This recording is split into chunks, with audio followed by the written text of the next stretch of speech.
guys, welcome back to my channel, Just Automotive mga guys. Fortuner D40 yan. Palit tayo ng timing belt. 20 minutes lang, 20 minutes. Timing belt yan. Tensioner bearing saka tensioner. Ngayon mga guys, pag-usapan natin to kasi maraming nagpapanik dito eh. Dito tayo sa mga pinagpalitan. Taran, yan.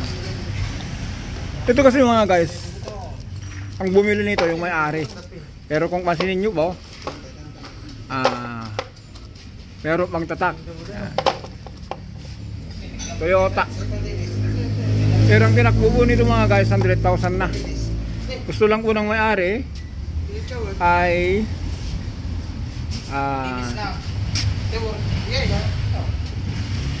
mapalitan na kasi 100,000 na tinakbo. Pinalitan natin dito mga guys, ito yung tensioner,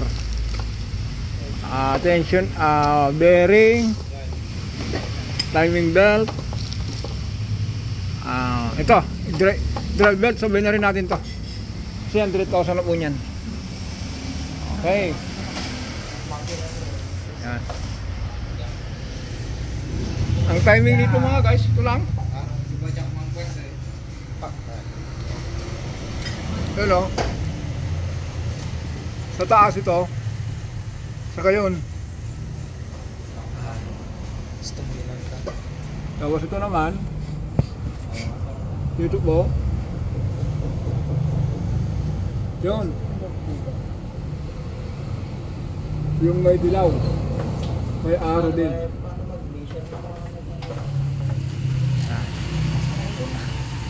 Tinatanong nila kung ilang 30 minutes mga guys, 30 to 45 minutes. Timing belt ng Fortuner.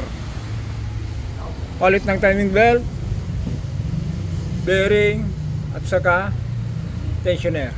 Okay, kabit natin yung cover, ganyan lang.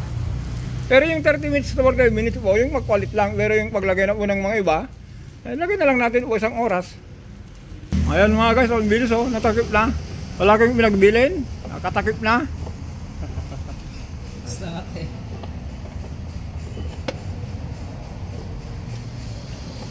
Mamaya mga guys, pumanter na, tignan natin yung tinakbo kasi 100 plus na daw ito.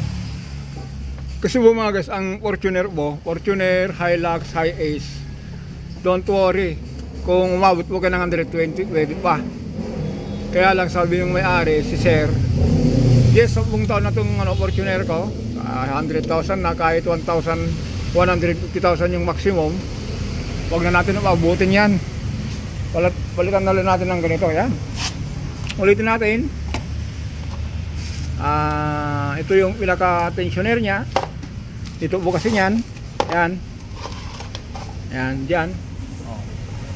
Ito yung bearing nya. Yan, dito. Ayan. Tapos drive belt. Kaya mamaya mga guys, start na tayo. Maglalagay na ng baterya at mag-start na tayo. Baliktad. Baliktad. Talaga. Ayaw yung magsi-aral.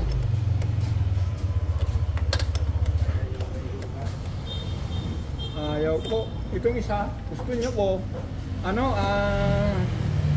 yung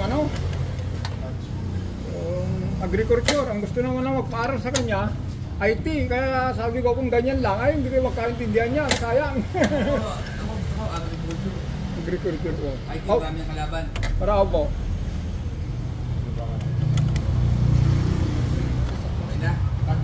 Okay sir, start na. Yan guys. Kasi habang gumagawa tayo kwentuhan. Pero ito mabilis, 30 minutes. Yun, under na. Nakatayo yung game.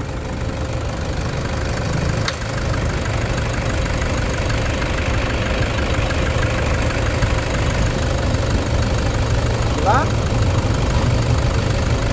Yun lang mga guys, kwentuhan tayo ng konti.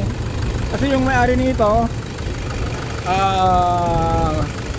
alam niyo po na 150 talaga ang maximum ng ng Fortuner, Hilux, Hi-Ace. 150 po ito, kaya kahit hanggang 120 sagad pwede pa rin. Kaya lang 10 years na po ito. Ang rubber minsan po kasi lumulutong at saka sabi nga ni sir, kung siya lang solo nagdadrive, eh minsan ginagamit daw ng anak niya, baka bumibirit. Minsan kasi ang birit, andun yung tensyon. Lalo na bugong ano, yung biglaan yung mga apak. May tensioner bearing po siya, pero yung belt mo, nagtatrabaho ng gusto. Kaya sabi niya, for safety, isang daan pa lang, palitan na natin.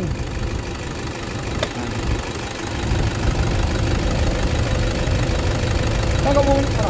Pero yung maximum na rin. Pinapost mo ko na yan, ha? Opo. Ilan yung maximum? Anong oras ka balik? Babayaran ko sa ito. Ha? Babayaran ko sa ito. Kailan ka balik? Bayaran. Sige. Matan ka. Hindi. Kunin mo na lang si mami mo, iwan mo na lang yung, ano, yung helmet, magmotor lang ako. Saan ka magbabayad? Yan nasa bangko. Pupunta na yan sa bayan. Okay, sige. Saglit na. Ayan mga guys, pasensya na. Eh kasi gagamitin yung ating ano, kotse. Eh magmotor sana tayo, kaya lang ito na lang. Pero mga guys, ulitin natin, dito tayo. Yung may-ari nito, gusto niya na ano, na 120 sana.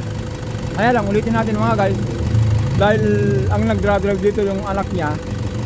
Ulitin natin, minsan kasi ang mga anak, tulad yung binata ko, kahit wala sa oras, bumibirit. Kaya baka biglang maputol yung timing belt. Pero hindi naman siguro, kasi sabi niya, ako nga rin, hanggang 150 sinasagad natin yan.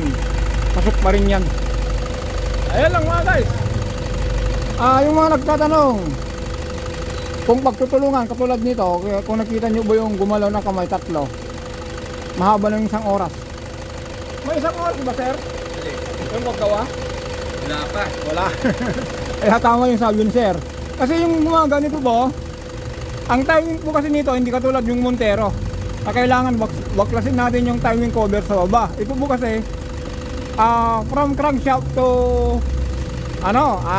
fuel pump to camshaft. Kaya yung timing belt nyo po hindi gaano persado kasi yung dinadrive nya lang, dalawa lang. At saka ang nagdra-drive sa loob, gear. Ipapasa niya sa sa fuel pump. Yung fuel pump naman po, siya naman po yung nagtatrabaho para dito sa camshaft. Kaya hindi siya persado. Kaya yung 150,000 kilometer, yung mga iba sinusugal pa, nagiging 160, pasok pa naman. Okay mga guys, hanggang dito lang po tayo. Timing belt ng Fortuner, tanong na lang po kung ilang oras. Isang oras po, basta yung gumalaw tatlo.